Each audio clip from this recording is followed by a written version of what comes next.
कभी सोचा है कि कोई मशीन देखती या सुनती कैसे है? चलिए, आज रोबोटिक्स और सेंसर्स की इसी दिलचस्प दुनिया में एक सफर पर चलते हैं और पता लगाते हैं कि मशीनें अपने आसपास की दुनिया को महसूस कैसे करती हैं।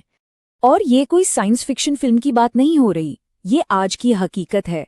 आज हमारे पास ऐसी मशीनें हैं जो हमारी ही तरह दुनिया को महसूस कर सकती हैं। लेकिन सवाल ये है कि आखिर ये होता कैसे है? चलिए, इसी का पता लगाते हैं। तो सबसे पहले उस दुनिया को समझते हैं जहां मशीनें सिर्फ हमारे दिए हुए काम नहीं करती, बल्कि सोच समझकर फैसले भी लेती हैं। इसे समझने का सबसे आसान तरीका ये है, जैसे हम अपनी आंखों, कानों और नाक से दुनिया को महसूस करते हैं, ठीक वैसे ही रोबोट्स के पास होते हैं सेंसर्स। ये सेंसर्स ही असल में उनकी डिजिटल आंखें और कान हैं। तो सवाल उठता है कि ये रोबोट आखिर होता क्या है? क्या ये कोई जादुई चीज है? नहीं। चलिए देखते हैं कि ये असल में किन चीजों से मिलकर बनता है। अगर सीधे सीधे कहें तो रोबोटिक्स का मतलब है ऐसी मशीनें बनाने की साइंस जो हमारे दिए गए इंस्ट्रक्शंस पर काम कर सकें। ये साइंस और इंजीनियरिंग का एक कमाल का कॉम्बिनेशन है। किसी भी रोबोट को बनाने के लिए कुछ बहुत ही बेसिक चीजों की जरूरत होती है। क्या कोई अंदाजा है कि वो क्या हो सकती हैं? देखिए, किसी भी रोबोट के 3 मेन हीरो होते हैं। पहला, उसकी बॉडी, जो उसे चलने फिरने में मदद करती है। दूसरा, उसका ब्रेन, जो सारे फैसले लेता है। और तीसरा, जो सबसे जरूरी है, वो हैं उसके सेंसर्स, जो उसे बताते हैं कि बाहर क्या हो रहा है। इस एक लाइन से रोबोटिक्स में सेंसर्स की अहमियत का पता चलता है।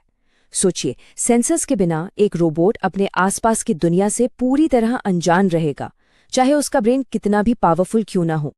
तो चलिए अब जरा रोबोट की इन डिजिटल इंद्रियों यानी सेंसर्स की दुनिया में थोड़ा और गहरा उतरते हैं और देखते हैं कि ये कितने तरह के होते हैं।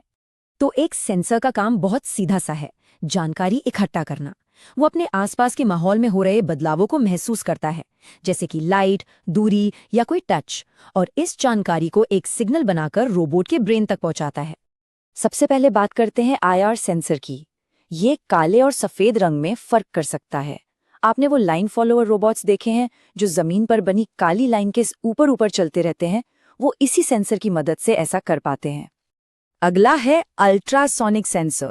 ये साउंड वेव्स का इस्तेमाल करके दूरी नापता है, बिल्कुल वैसे ही जैसे कार का पार्किंग सेंसर काम करता है। जैसे जैसे कार किसी चीज के पास जाती है, वो बीप बीप की आवाज तेज होने लगती है ना, बस वही टेक्नोलॉजी है। फिर आता है एलडीआर सेंसर, जो लाइट और अंधेरे का पता लगाता है। कभी सोचा है कि स्ट्रीट लाइट्स शाम होते ही अपने आप कैसे जल जाती हैं और सुबह होते ही बंद? वो सब इसी सेंसर का कमाल है। और आखिर में एक बहुत ही सिंपल सेंसर, टच सेंसर। इसका काम बहुत आसान है। जैसे ही कोई इसे छूता या दबाता है, ये एक सिग्नल भेजता है, ठीक दरवाजे की घंटी की तरह। अच्छा, तो अब हम सारे अलग अलग हिस्सों को समझ चुके हैं। तो अब आता है सबसे दिलचस्प हिस्सा कि ये सब एक साथ मिलकर काम कैसे करते हैं। असली जादू यही होता है। देखिए, ये पूरी प्रोसेस 3 आसान स्टेप्स में होती है। सबसे पहले सेंसर जानकारी इकट्ठा करता है, फिर ब्रेन उस जानकारी पर सोचता है, और आखिर में मोटर उस सोचे हुए काम को करती है। यानी सेंस, थिंक, एक्ट, बस इतना ही। इस एग्जाम्पल से ये प्रोसेस एकदम साफ हो जाता है। अल्ट्रासोनिक सेंसर ने बताया आगे दीवार है, ब्रेन ने फैसला लिया रुकना है, और मोटर ने पहियों को रोक दिया। है ना एक परफेक्ट टीम वर्क? और बस इसी कमाल के तालमेल को, इसी शानदार कोऑर्डिनेशन को हम रोबोटिक्स कहते हैं। ये सिर्फ पार्ट्स को जोड़ने का काम नहीं है, बल्कि एक ऐसी मशीन बनाने की कला है जो सोच समझकर काम कर सके। तो चलिए अब थोड़ा आगे बढ़ते हैं और देखते हैं कि रोबोटिक्स हमारी दुनिया को आज कैसे बदल रहा है और आने वाले कल में इसका क्या असर होगा।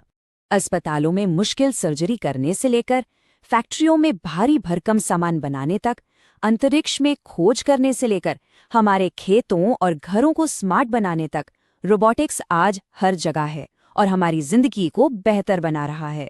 एक बात तो साफ है, आज हम जो टेक्नोलॉजी सीख रहे हैं वही कल पूरी दुनिया को चलाएगी। रोबोटिक्स सिर्फ एक पढ़ाई का सब्जेक्ट नहीं रह गया है, ये भविष्य की भाषा है और इसे सीखना हमें आने वाले कल के लिए तैयार करता है। तो अगली बार जब कोई स्मार्ट डिवाइस देखें तो याद रखिएगा कि उसके पीछे सेंस, थिंक और एक्ट का वही शानदार तालमेल काम कर रहा है। ये सिर्फ टेक्नोलॉजी नहीं है, ये हमारा आने वाला कल है। तो सीखते रहिए और नई चीजें बनाते रहिए।